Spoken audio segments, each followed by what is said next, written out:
Dear students, आज हम लोग पढ़ने वाले हैं कवायद। कवायद का शुरुआत को ध्यान से देखना है, क्योंकि ये जो क्लास है ये आपको 10th और 12th दोनों में फायदा होगा, इसलिए आपको ध्यान से देखना है। और शुरुआत करते हैं कलिमा की किस्में से, और यहाँ से शुरुआत करना है आपको इस्म और फेल और हुर्फ, ये तीनों को अच्छे से पढ़ना है। क्लास बहुत लंबी है, इसीलिए मेरा सभी वीडियो को आपको देखना है, एक भी वीडियो को नहीं छोड़ना है, क्योंकि ये सारा वीडियो से आपका एग्जाम में अच्छा मार्क्स आ सकता है, इसीलिए ध्यानपूर्वक देखना है। और ये पहला क्लास है हम लोगों का, तो आप हमारे साथ बने रहिएगा हमेशा। तो शुरू करते हैं यहाँ पे कलीमा किस्में से। देखिए, कलीमा की 3 किस्में हैं। कितने किस्में हैं? 3। हमारे साथ यहाँ पे ऑफलाइन में बच्चे भी हैं, ये लोग भी पढ़ रहे हैं और आपको साथ में पढ़ना है हम लोगों का। तो कलिमा की 3 किस्में है। पहला किस्म है इस्म। देखिए, कवायद ऐसा चीज है ना जिसको रट्टा नहीं मारा जाता है, इसको समझना पड़ता है। अगर आप समझ जाएंगे तो आपको रट्टा मारने का जरूरत नहीं पड़ेगा। समझ गए? तो आप लोगों को समझना है, रट्टा नहीं मारना है। ये मैंने डिफिनेशन लिखा है यहाँ पे, इसको एक बार पढ़ लेना, समझ जाना है, उसके बाद बनाना है। क्योंकि एग्जाम में जो आपका क्वेश्चन आता है वो डिफिनेशन नहीं देता, वहां पे आपको सिर्फ एग्जाम्पल आएगा, जैसे में जो होता है वो एग्जाम्पल देगा, और आपको बताना पड़ता है कि ये कौन सा इस्म है कि फेल है या हुर्फ है। तो देखिए, इस्म वह कलीमा जो किसी शख्स, चीज और जगह का नाम हो, उसे क्या कहते हैं? इस्म कहते हैं। क्या कहते हैं? इसे इस्म कहते हैं। और उसे ही हिंदी में संज्ञा कहते हैं। क्या कहते हैं? संज्ञा कहते हैं। और इंग्लिश में क्या कहते हैं?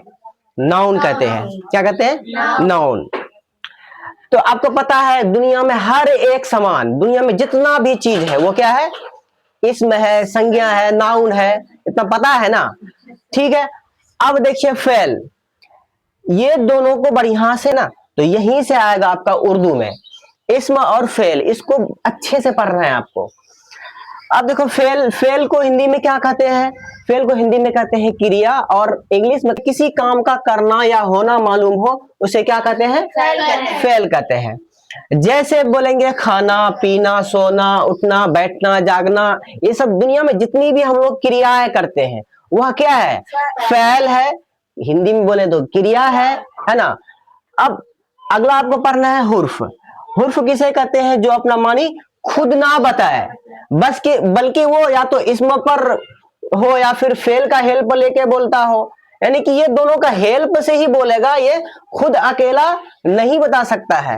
यानी कि हुर्फ जो अपना मानी खुद ना बताए, बल्कि इन पे डिपेंड हो, इसमें या फेल पे डिपेंड हो, है ना, या मफऊल पे डिपेंड हो, तब उसे कहेंगे हुर्फ।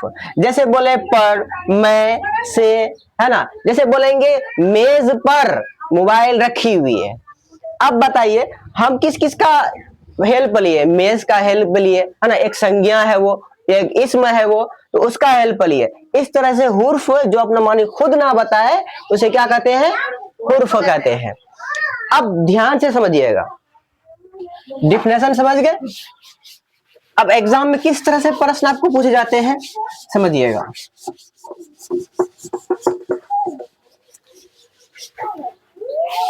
डस्टर का प्रयोग इसलिए नहीं कर रहे हैं कि बोर्ड डस्टर से अच्छा से साफ नहीं होता है, इसीलिए। समझ गए?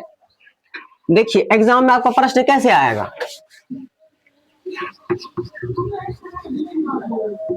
एग्जाम में इस तरह से प्रश्न आता है कि दर्जा झेल में से फेल को बताए। इस तरह से आपको एग्जाम में क्वेश्चन आते हैं, ठीक।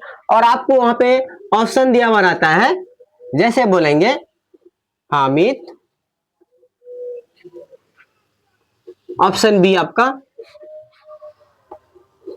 पटना, ऑप्शन सी आपका दिया हुआ रहेगा